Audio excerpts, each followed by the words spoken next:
Warning, the following program has been rated T for truth. You can't handle the truth!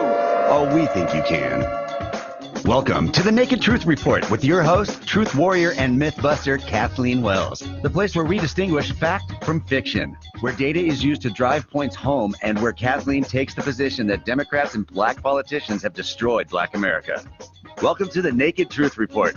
Now, your host, Kathleen Wells. Welcome to the Naked Truth Report. I'm your host, Kathleen Wells. I'm excited to be here. We're going to go straight to the interviews that I conducted last week. I was at FAIR's, Federation for Immigration Reform's Radio Row event held in D.C. It was 70 radio hosts from all over the world, all over the United States, not the world, all over the United States, who converged in D.C. and interviewed immigration expert, policy folks, Congress folks, angel moms. I interviewed 2 angel moms. We're going to go straight to the interviews because I want to hear both of the interviews. I conducted a total of 8. We're going to hear 2 tonight, and then next Sunday we'll hear 2 more, because next Sunday I'll be at the KRLA town hall. So we'll hear 2 more of my other interviews. But tonight we're going to hear my interview that I conducted with the assistant to the president, Theo Wold, W-O-L-D. He's an expert he was the policy lead on the immigration paper that will be released later. So that's going to be the first interview. And then the second interview will be with Coulter. So let's hear the first one.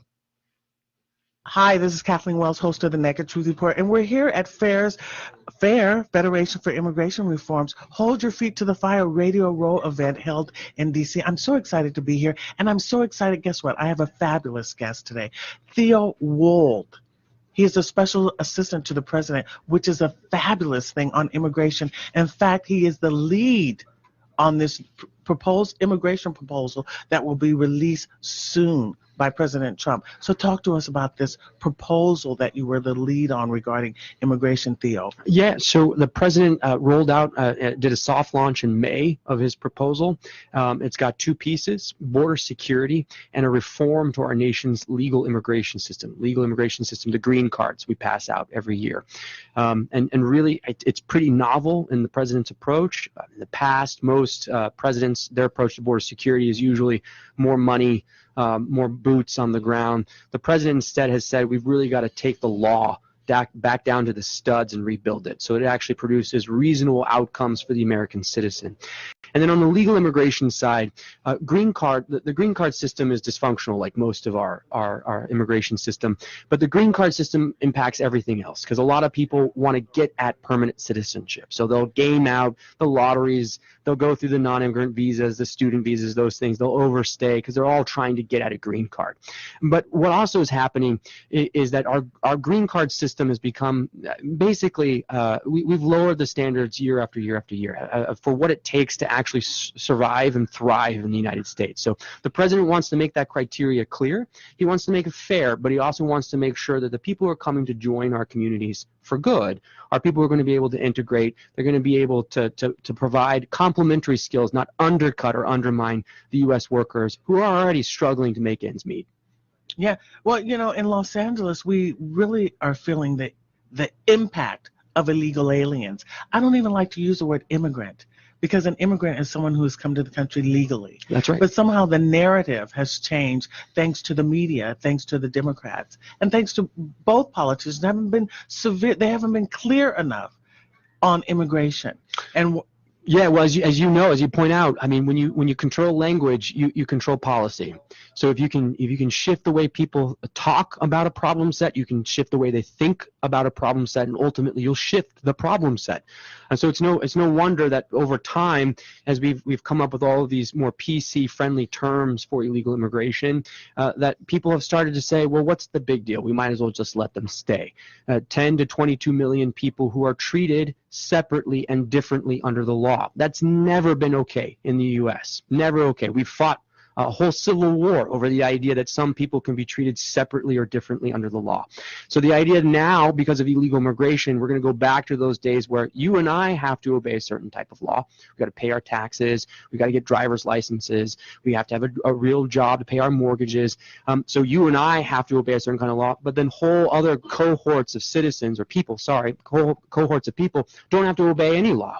That's a threat not only in the immigration context, it really threatens all kinds of things about the way our country is structured, whether it's employment, whether it's access to schooling, whether it's access to healthcare.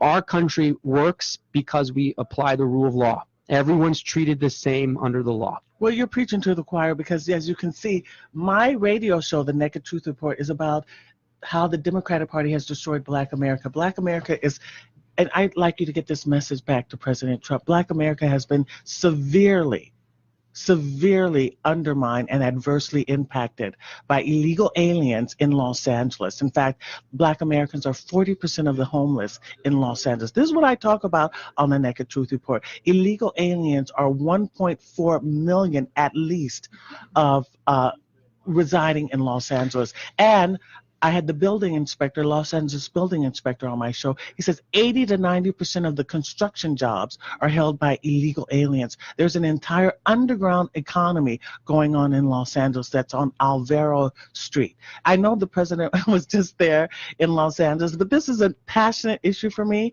I discuss it consistently on my radio show. The 14th Amendment was intended for the direct descendants of slaves, not illegal aliens. And the Democrats have bastardized the 14th Amendment, the Equal Protection Clause, the substantive due process, and the Democrats have really, the Immigration Act of 1965, please get this to President Trump, the Immigration of 1965, as far as Black Americans who are knowledgeable are concerned, was the biggest mistake.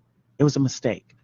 Yeah, I mean, so what's interesting about all of what you just said is Democrats have really tried, those who have a left-wing agenda as far as policy is concerned, they've really tried to obscure the recent past, right? Because, Mayor Bradley, when he ran statewide in California for governor, he lost to Governor Duke Majan, but when he ran on the idea of controlling immigration flows because he said it was a direct threat to the most vulnerable citizens in California, including the working class whites and working class Blacks. And we have the proofs in the pudding, right? Because you flash forward, you go back in the time machine 30 years ago, there were electricians who were African-American men.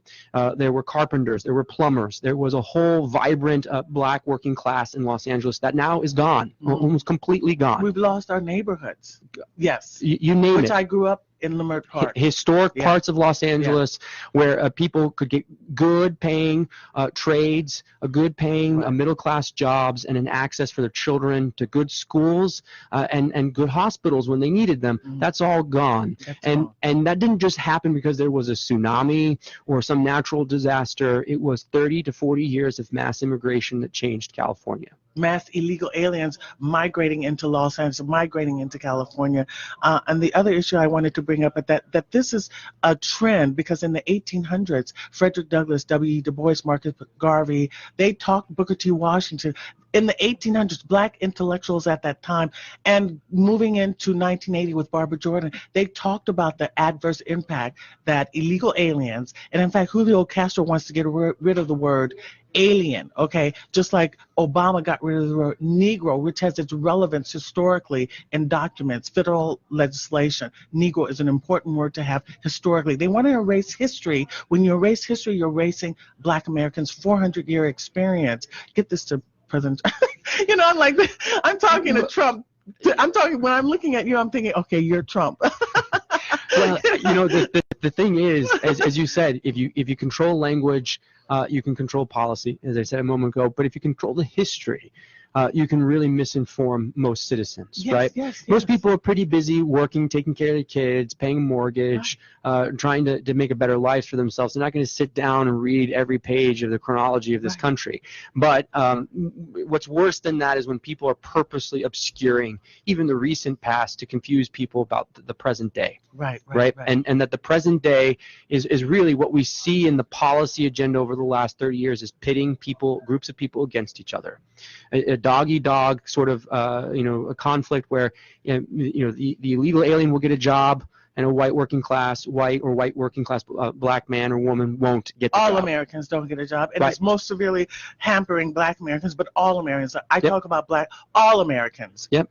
And this is why the narrative or the meme America First is relevant and impactful, because America hasn't been first. Well, and America First is shorthand for principles that have been true since the founding of this country. Right. That the sovereignty belongs to the people. Right. There is no government without the consent of the governed. Mhm. Well, who are the governed? They're citizens.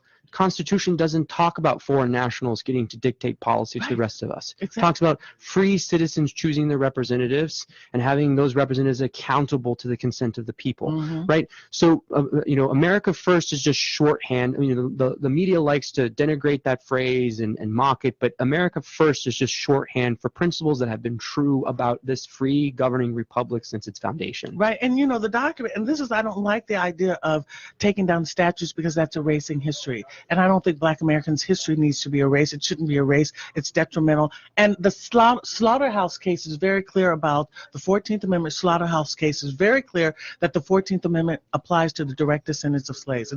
It's explicit. And so that's why I say Democrats have bastardized the 14th Amendment.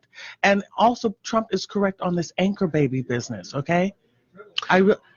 Yeah, I would say on both scores, when a nation forgets its history, it not only forgets its triumphs and its victories, it also forgets its sins. Mm-hmm. And so when you start to cover up the past by either taking down memorials or obscuring some of the things that we got wrong. Look, I interact with young people all the time who are in high school. The fact that Michael Dukakis ran for president in 1988 comes as a surprise, let alone what the country argued for and fought over either in Reconstruction during the Civil War or the ratification of the Constitution. That might as well be ancient history. So we as a people have to be vigilant in preserving our collective memory so that we are aware of, yes, the things that we did wrong, also the things that we get right, like this idea that in this country, the citizens govern. I agree with you 1,000%.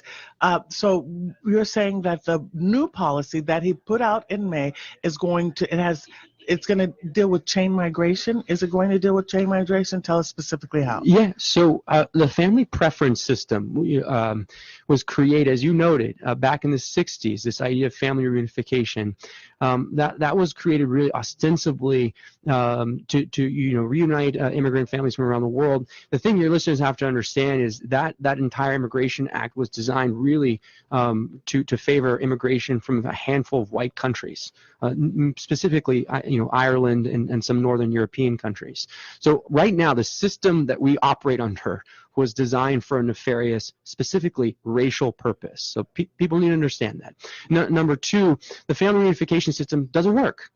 Democrats will say, members of Congress will say, well, the president is anti-family, or a merit-based, points-based system, operates to the detriment of families. What people have to understand is right now families are separated under our legal immigration system. Immediate families, spouses from their minor children or spouses from one another, because of backlogs, because of statutory limitations imposed on our immigration system. So our view is eliminate the extraneous family preference categories and focus on reunifying immediate families. So when there's an initiating immigrant who gets through the points-based system, who gets through our screens, who passes our criminal background checks, our national security vetting, who provides biometric information so we know they didn't commit any violent crimes in their home country. When someone gets through all of that and they want to bring their wife or their children with them, that makes sense. Immigrants, we know, do better when they've got a support system. That does not mean they get to bring their entire village or their entire community back home with them. That's not the purpose of the United States immigration system. The whole separation of family narrative or dialogue narrative was misplaced because it doesn't. Listen, Black Americans are massively incarcerated. We know that. And when they're massively incarcerated, they're separated from their families. That's right. In fact, I just had yesterday as a guest on the show, Angela King, who is related to Alveda King. She was incarcerated in prison, in federal prison. She was separated from her 3 children when she was incarcerated. This is normal. This is why I think Republicans Well, President Trump is fantastic about not backing down, not apologizing, not being wussy about it, but the Congress folks are just, they're not strong enough. They need more people like me, more people like Candace Owens, more people like Diamond and Silk to talk to these Democrats and say, listen, tell them, we know that Black people have been separated from their families because they're massively incarcerated. That should be your priority when we have sustained, Black America has sustained the Democratic Party for 6 decades.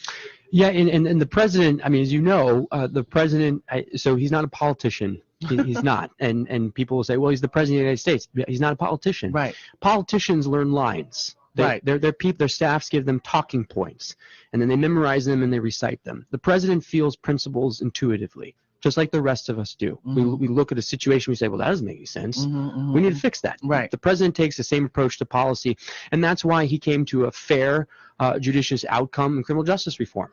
Mm-hmm. We shouldn't be wasting the potential of our citizens through mass incarceration. Mm-hmm. Every American, as a number of folks have said, we need all hands on deck. When we're competing with China, with some of our strategic adversaries around the world, right. We can't afford to waste the talent of any American citizen. Yeah. Right? Human capital. But that same view informs his view of immigration, which is immigration shouldn't undercut Americans. Absolutely. It shouldn't undermine their wages. It shouldn't operate to the detriment of our law.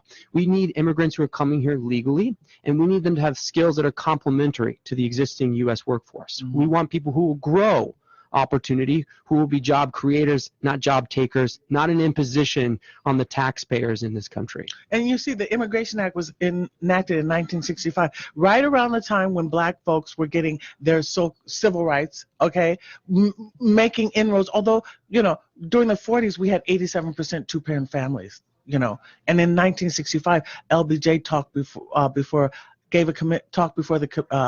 the Howard University. He gave a commencement speech. He was concerned that only Blacks had 65 two-parent families. Now we're down to 27% two-parent families. In other words, we've been regressing, going backwards, at the same time sustaining the Democratic Party. This is something that can't be, it's undeniable, okay, when you look at the data. 27% two-parent families. The family is the most important institution in society. So the thing of it is that when that Immigration Act was enacted by the Democrats, I think it was Kennedy, in 1965, right after Black folks got their civil rights, the Civil Rights Act, it was a hoodwink, it was a bamboozling of Black America. This is why, because then here comes this influx of Latin America into United States. Democrats want all of Latin America in United States. They really do. Right. And Los Angeles is an example. I call Los Angeles Tijuana revisited. Well, I mean, the thing is, when you pursue policy based on favoring one group or another, you're ultimately going to pit groups against each other. Instead of creating policy as we're trying to do, which is grounded in the Constitution, which is grounded in principles that have been true about a free governing republic since its foundation, as I said at the outset. And when you do that, you produce good outcomes for the citizens who are here. You protect their rights and their opportunities. You also can then legitimately say, we are a society, a very generous one, that's open to legal immigration. Legal immigration of people who will come and, as I said, be complementary, not competitive with the people who are here. And that's what we're experiencing, and that's what it's been for decades. Competition. They have suppressed the wages. As I said, I had the building inspector on my show, The Naked Truth Report, in Los Angeles, Salem Media, The Naked Truth Report, Sundays at 7 p.m. on AM 870, The Answer. And I had the building inspector from Los Angeles. He said, 80 to 90% of, you never hear this in the media, 80 to 90% of the jobs are in construction, and all the trades in Los Angeles are held by illegal aliens. You never hear this from the Democrats. You never hear this in the media. Well, certainly not, because there is, as you know, in California, there's a gentry class. It's just like living in an aristocratic country in the 19th century. There's a class of people who are very wealthy, who live behind high walls and closed gates, who want basically a vassal class to come clean their toilets and cut their lawns. The Hollywood elite. Right. And that's true up and down the coast now, right? And then when you move into the interior of the country, where people can actually afford to buy homes, just barely, and where they have schools and jobs where they can go, most people are barely making it. right? So the difference between someone who lives in San Jose and Palo Alto or Bel Air, Brentwood, and someone who lives in Lancaster or Fresno, I mean, they might as well be on different planets. And that's been the outcome of a policy that says we will allow for mass immigration rather than train and educate our own citizens to thrive and flourish. That's exactly what has happened, and it's been decades of that policy. And I just want to name the neighborhoods: Inglewood and Compton and Watts and Leimert Park and Baldwin Hills and Leimert and Windsor Hills. I want to name the neighborhoods: Chesterfield Square. These were traditionally black neighborhoods for decades, you see. And, and you know, and thriving communities. Thriving. My father bought a home in Leimert Park in 1962. We still have that home, but that neighborhood is now being, I don't want to use the word gentrification, but those homes now go for $1 million. My father bought a home in 1962. So illegal aliens can't afford homes in Leimert Park or Baldwin Hills or Windsor Hills. Those are the upper income areas, but they have pushed out they pushed out blacks in traditional neighborhoods such as Watts and Compton and Inglewood, where they have 4 and 5 living in one home. And this is what Terry Anderson, I'm sort of stepping in the footsteps of Terry Anderson. He had a radio program at this station, KRLA, and he was talking about this in the 90s, in the 80s and 90s, how you have 3 and 4 families of illegal aliens living in homes in Inglewood, in Watts, and Compton is unrecognizable now. 30, 40. Yeah, and that's right. And I think the important point there is just that when you have a system that really doesn't ever take into account people's abilities to thrive, to get into the middle class, where you're just looking for exploitable labor like our current system does, it doesn't produce good outcomes for anybody. So immigrant families, as opposed to even 30, 40 years ago, are seeing less opportunity for their children, less opportunities for their mobility in the labor market. So again, when your principle is, well, we just want cheap, exploitable labor to treat human beings basically like cattle, then you're going to get those outcomes. When, unlike our approach on the president's proposal, which is, as I said, we recognize that displacement is bad across the board. It's not good for the immigrant, illegal or legal. And it's a brain drain on their own country. It's a brain drain on their own country. It weakens our hemisphere, on our neighbors in our own backyard, who we need to be strong, especially when we're talking about international competition, China or other countries. We need our hemisphere to be strong. It also weakens long-term opportunities for the workers and the American families that are here already. So I think a lot of people will often take sort of a cavalier attitude to immigration. Well, it doesn't affect me. Why are people so animated about this? The Democrats do. The left does. Or they'll say it's only about race. Look, it has nothing to do with race. Has nothing to do with. This is what first of all, let me just recommend this book. Father Patrick Bosio. He's deceased now. Patrick Bosio, Bascio. The immorality of immigration. He was specifically in Harlem, how a black man cannot find a job in Harlem anymore. Can you imagine? But anyway, the other point that I was going to make, well, can you kind of refresh my... Yeah, I mean, we were talking about displacement. That displacement is really ultimately bad for everyone, illegal immigrants or American citizens. And I think that the last thing I'd say is just, on the president's proposal, we've got sound economic data. We've got sound sociological data. We've looked at the law. We've looked at the best practices from around the world. I mean, no one does immigration perfectly. There's not a nation on the planet that does it perfectly.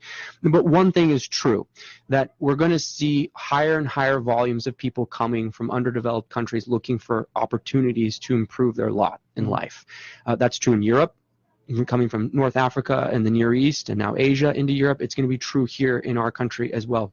So we've got to have a system that we can administer, that's fair, that's objective, that the American people can hold accountable. But we think at the heart of that system, the principle that needs to be its basis is it's got to serve the interests of the American people. Right. And the American people, regardless of what the mainstream media wants to say, the American people is not defined as white, working class whites. It's not, Upper East Side. It's Americans. Right. All Americans, regardless of what you look like, where you come from, all Americans. Because, again, when you take the Constitution and the principles of free government as your basis, then you're not making policy for one group or another. You're making policy consistent with what this nation is based on. Yes, you're preaching to the choir. And what I wanted to say is that bilingualism, English as a second language education, has failed American students, specifically in Los Angeles, in California. When I was in the public schools in Los Angeles, we were the best. California used to have the best education system. Now we're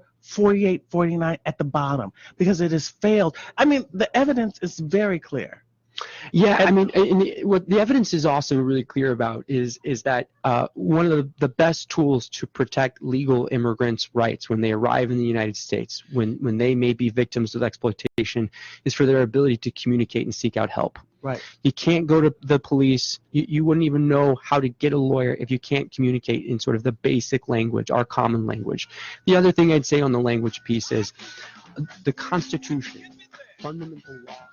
Okay, the interview hasn't finished yet. I think we have like another 3 or 4 minutes of the interview. I find that interesting to actually listen to me conducting an interview. You know, I never get to hear myself, you know. It's interesting. We're going to come back and hear 3 or 4 more minutes, you know, finish out that interview with the assistant to the president, Theo Wold. And then we'll go to the interview with Coulter. So we're going to take a break right now, and don't go anywhere. I think it was interesting, that interview. No? Don't go anywhere. We'll be right back. You see, she's got the kind of loving and a kissing make a man go stone wild. So I got to keep on.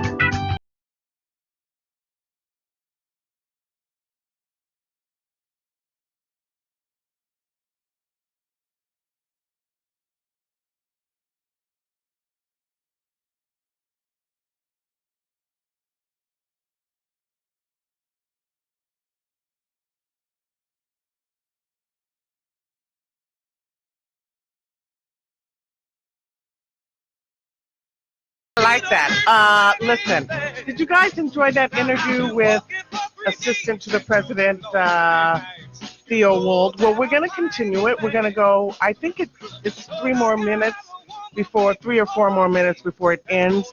And then after that, we'll hear the interview with Coulter.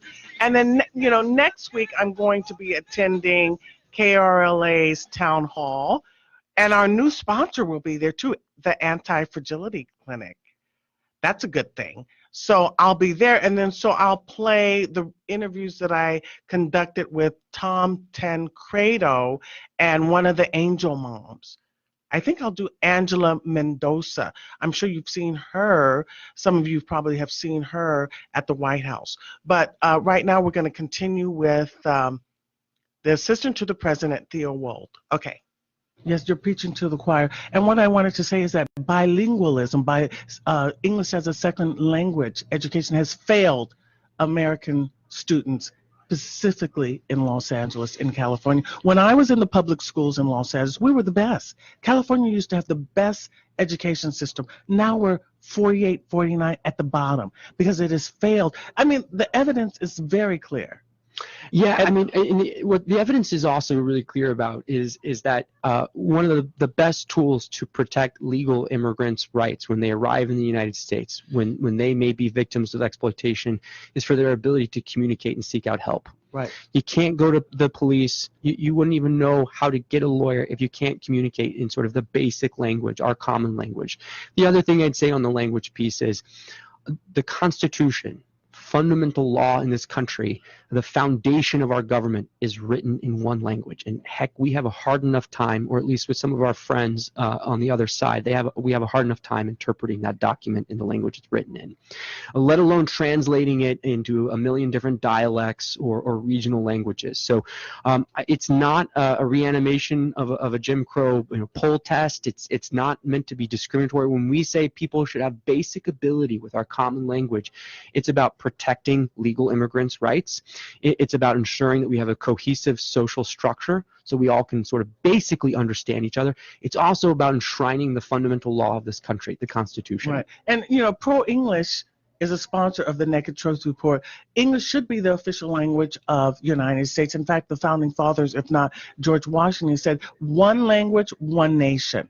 That was what Americans come from all different creeds, colors. They come from places all around the world.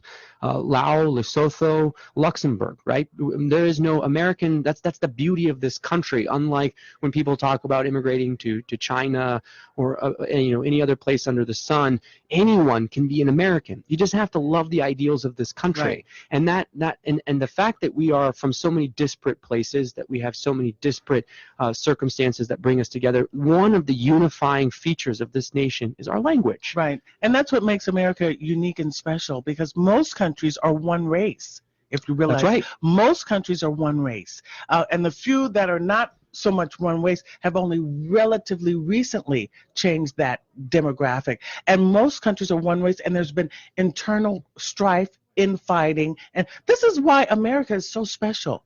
And she has to realize that. Republicans need to start apologizing, and one way they can start doing that is by having Black Americans like myself, Candace Owens, get out there talking to these Democrats and setting them straight, because they're not telling the truth.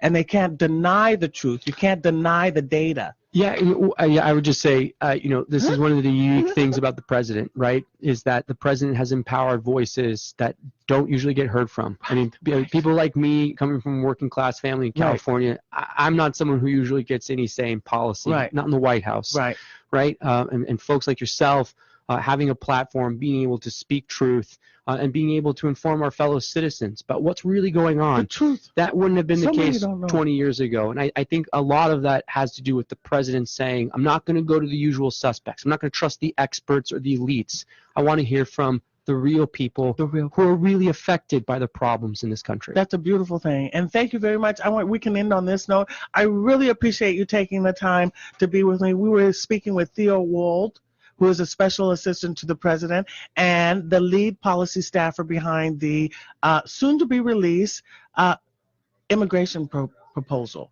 Thanks, Ms. Wells. Thanks for having me. I really appreciate it. Thank you. Okay, so that was that. I enjoyed listening to it. Why would I enjoy listening to it? I don't know. But I hope you enjoyed listening to it. And now we're going to listen to Ann Coulter. Let's go straight away. This is Kathleen Wells, host of the Naked Truth Report. I'm here at the FAIR event, Federation for Immigration Reform. And I'm excited. Why am I excited? Because my guest is Miss Coulter. I mean, you guys know, you truth warriors and mythbusters know I've been trying to get Miss Coulter for a long time. Welcome, Ann. I'm so happy to be here. If only I had known. I'm really happy to be here. Yeah, well, why I'm excited, because I remember you did an interview with George Stephanopoulos, if I'm pronouncing his name correctly, and you were one of the few people, if not the only one, that says that Black America is most adversely impacted by illegal aliens. Yes.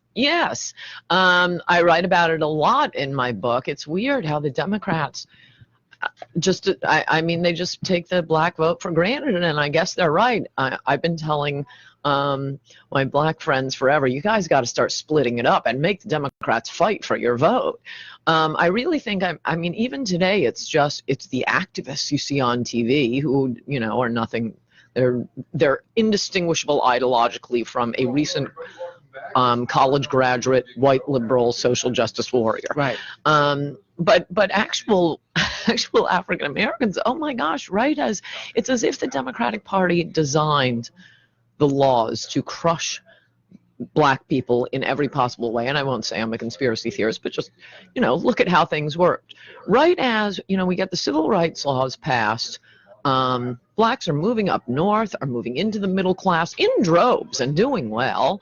And really kind of simultaneously, you get Teddy Kennedy's 1964 Immigration Act just dumping. It started in 1970. The law changed in 1964, but it didn't really start. The family reunification didn't really start. Dumping the third world on this country, competing with people who are climbing up the economic spectrum there and underselling them.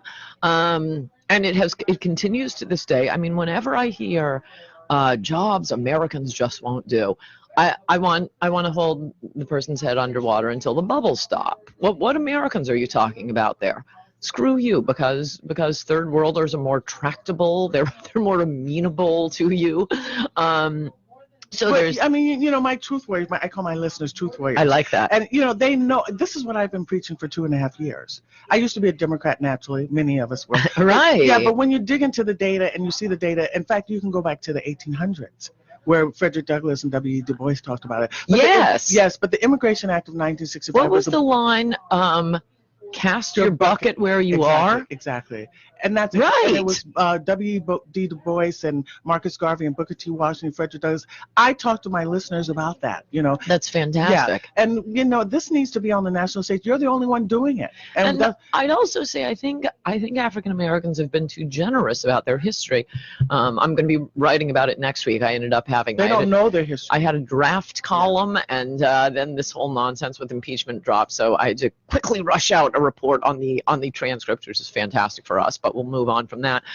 So I say this all the time on Twitter, and I mention it again in, you know, periodically in columns, and I think it'll be coming in next week's column because of what I'm writing about. But this idea of diversity, no, that's nothing but an anti-white platform. Nobody ever said anything about a diversity. It's about the legacy of slavery. We owe the descendants of American slaves. There's a wild man on Twitter I actually kind of like. I forget what his name. Yeah, I saw that. But he has a phrase, but it's the wrong phrase. It's American descendants of slaves. Yeah, I remember that tweet. And I corrected him. No, it's descendants of American slaves. Right. Don't send, if you're from the Middle East, there's still places in the world that have slavery. India to slavery to this day. No. This isn't like a general charity program. This is about our country. We are Americans. African Americans are Americans. Many of them, lots of them, have been in America longer than, quote, white people. Lots of immigrants have come from Europe in the succeeding, 100 years. No, this is to remedy the legacy of slavery. And suddenly I've started noticing, I'm always pointing this out to my readers. I want you to have all of your friends become my readers if they are not. But look at like the diversity counselors. It's heavily Indian, heavily Asian. Whenever you look, who's the Harvard, well, they have like 100 of them. And even African. But wait a second. Right. It's been a Why did you got here on Friday? Right. Suddenly on Monday, you're demanding affirmative action? Right. What did we do to you? Exactly. Well, it's amazing the hypocrisy, or the irony rather, that a white conservative has to inform, I don't call us African Americans, I call us Black Americans, that a white conservative has to inform Black Americans of their history. The irony of that. Hello, folks, okay? Well, there's so much brainwashing, and I have to say, when Black Americans, I mix it up, not to be redundant, because I write a lot. When Black Americans discover the truth, worth their weight in gold. Right, but you know what because it's so much harder to be a Black conservative. I mean, this is why one of I just thought it was an obvious observation, but liberals decided to elevate it, into the pantheon of Coulter quotes, which is, our blacks are better than their blacks. Why? Because you don't just roll into being a Black Republican. It's not like, well, my dad was Republican, my friends are Republicans, the hood, they're all Republicans. Right. No, you have to fight with every single person you know. It's like being a college Republican at almost any college campus in America. It's not something you roll into casually. No, you have thought about it. You have argued about it. You are making your stand. That's right. I mean, and you also have to know the data, and that's what got me to make the conversion, is I learned the data on illegal aliens, how they adversely impact Black America. I learned this from Dr. Claude Anderson, and I'd like to get him on the national stage because he's been talking about it for decades. Also, Robert Woodson. There are a few black folks out there that aren't on the national stage but are doing the work and getting it right. Yes, well, there's one I'm recommending to you, my pal Gianno Caldwell. I read his book, doesn't come out for another month, but I read the draft of it, and oh my gosh, it's everything you know, but it will make you so happy to read it. And just just his background and how he fought with everyone in his neighborhood. Right. And he didn't believe what he was reading on the computer. He goes on Wikipedia. Some old man in his neighborhood says something like, son, you don't know what you're talking about. And he gets mad and he goes back to the computer and he starts reading up about like Frederick Douglass, that sort of thing. And he thinks, this is a fake web page. And he just keeps reading and reading. It's an hilarious book. Right.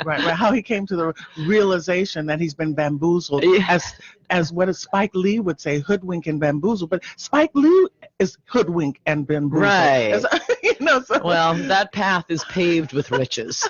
Right, exactly. But it may change. We have a new world. I mean, this is why, not to go too far off the subject here, but this is why so many of us are worried about the tech censorship.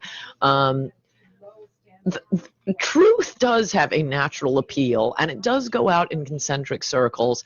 I think things could change, and that's why the tech giants have to move in and try to suppress. You, me, Breitbart, Milo Yiannopoulos, Laura Loomer, the Gavin McGinnis, these funny people. I think we're all going to be thrown off Twitter just before the election, and then the election will be over, and they'll say, "Oh yeah, that was an error. Sorry about that." Mm-hmm. Well, I'm not big enough to be, so they don't bother me. Luckily for you. Yeah, they don't bother me. But I'd like to reach a larger audience. In fact, I'm writing a book, Democrats' Destruction of Black America is going to be the title. Democrats' Systematic Destruction of Black America. I like that. Yeah, and that's what they've done. They destroyed us. Exactly. Yes. And so, but Candace Owens, I'm like the older version of Candace Owens. Right.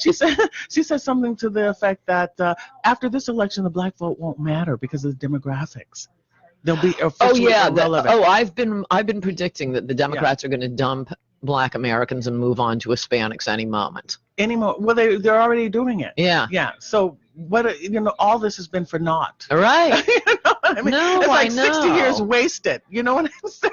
I know, and just make the Democrats fight for your vote. Yeah. It's weird how Democrats have flipped in their hatred of Trump on the immigration issue. Right. I mean, a lot of Democrats, Harry Reid, former Democratic majority leader in the Senate, Dianne Feinstein, senator from your state, she used to be. Barbara Boxer was fantastic on immigration. Right. Fantastic. Right. And then Trump comes along. Bernie Sanders 4 years ago denounced that guy Ezra Klein on Vox, saying open borders. No, I'm not for open borders. That's a Koch brothers proposal. They want more cheap workers. I want to protect the American worker. I mean, the Democratic Party portrays itself as the party of the working class. No, they're serving big business to dump more and more cheap workers, driving down wages. When you look at wages, and in California, needless to say, that's the vanguard of everything. It's the epicenter for everything. Yeah. Exactly. And they say, what happens to California? Kamala Harris said that. What happens to California happens to the rest of the state. So we're like warning you folks. Right. You don't want to become the disaster of California. Okay? No, it's true. 40% of the homeless in Los Angeles are Black Americans. Can you imagine? We've been in this country 400 years. Yes, no, we owe our own people something. Right. We don't owe the rest of the world, and we can't take care of the rest of the world. Of course, the rest of the world wants to move here. And by the way, not because they love us, not because, they're proud when they see the American flag or sing the national anthem. No, they want to come here because we have better welfare benefits than in Mumbai and Tegucigalpa. Right. I don't know why we can't help them there because they're bringing their cultures here. And, there are many lovely immigrants and everything. But no, they've got to stop piggybacking on the Black experience in America and getting affirmative action. Well, and Kamala Harris is actually her parents were students, came on a student's visit, but she has co-opted the Black American experience. Right, that's right. A lot of these folks do. In fact, they're just cheats, to be honest. I know he was very elegant and the Democrats love him. So for the Democrats listening out there, okay, fine, Obama, you whooped us with him. I'm so glad we don't have to run against him again. But in terms of what we're talking about right now, he was the son of an African immigrant. A Kenyan. No, I want a Black American like me, right? But because I would never I've always said the first Black president will be a Republican, and then Obama comes along, and I said no, I mean an American Black. Right. I agree with you. And that's what the irony, a white conservative has to inform Black Americans of their history because they're confused. But I want to mention that I went out to buy your book on immigration because the book that Trump read Yes, Adios America. Right, and I went to Barnes and Nobles in where the original farmers market is on Fairfax. You know, yeah. LA, and they're like, no, we don't have it. Oh yeah. I was so You disappointed. know, 'cause I many went- years ago, when I first put out my first book, High Crimes and Misdemeanors, coincidentally on the grounds for impeachment and particularly Bill Clinton, I was at the White House Correspondents' Dinner, and Jeff, they have these little cocktail parties before. It's the only fun thing to go to. And there's Jeff Bezos of, I think that's how you say it, Yeah. of Amazon. And Right. it just started up, and I went up to him and I said, you probably aren't happy to hear this, but for you, no one would know my name because bookstores hide my books. On Amazon, you can't hide How it. disappointing is Look that? at the name. Well, it's And LA. he actually likes to hear that. Well, a lot of bookstores hide because it's the little wormy bearded kids working in That's the what they are. basement. I'm not even going to bring this book upstairs. Can you imagine? That's why as bookstores started to go under, everybody else, you know, my literary friends, oh, it's so sad, the bookstores, and I'm dancing a jig. Right. Ha, ha, Because if you ha, don't hear your ha, books, you know, hello, come on. Right. I want to read it before because I hear it's wonderful, informed to a certain degree. Oh, there's a lot on Black Americans. See, I want to read it. Yeah. It's Barnes and Noble. I went to two places. One of the malls was like the one Westville. You don't even want to know. But anyway, it's just ridiculous. Okay, well, you have a computer sitting in front of you. Yeah. And you can get it in paperback now. And Right. I read my own audio. Oh, really? Oh, really? Uh-huh. And But I put the bloopers in at the end. Oh, did you? Because I couldn't pronounce all the crazy foreign names.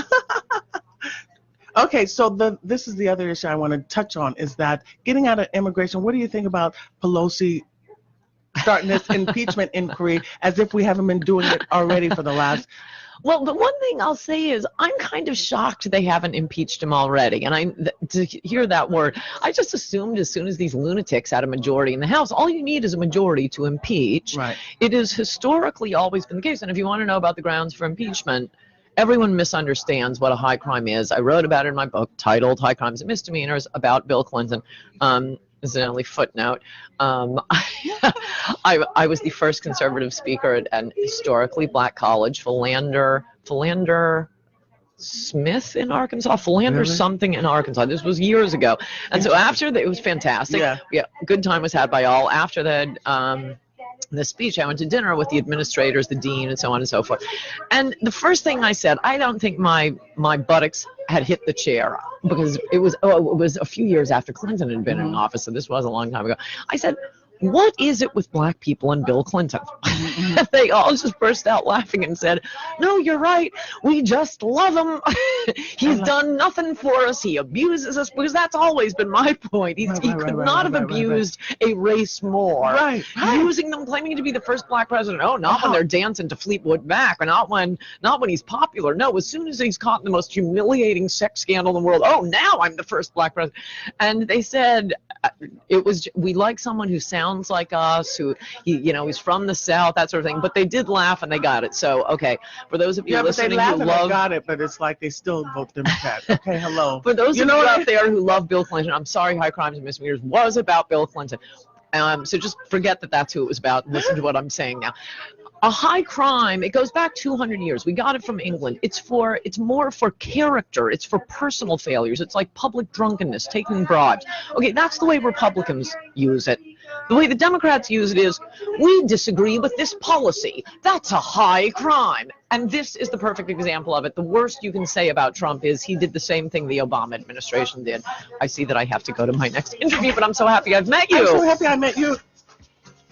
Anyway, that was, you could hear in the background, that was Bridget Gabriel at another booth talking to a radio host.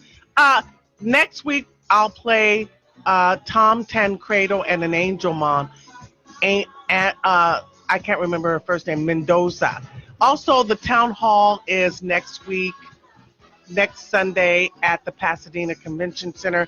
Our new sponsor is going to be their anti-fragility clinic, and I'm going to be there. So if you don't go to the town hall, tune in to the Naked Truth Report to hear Tom Tancredo. He's really funny, actually.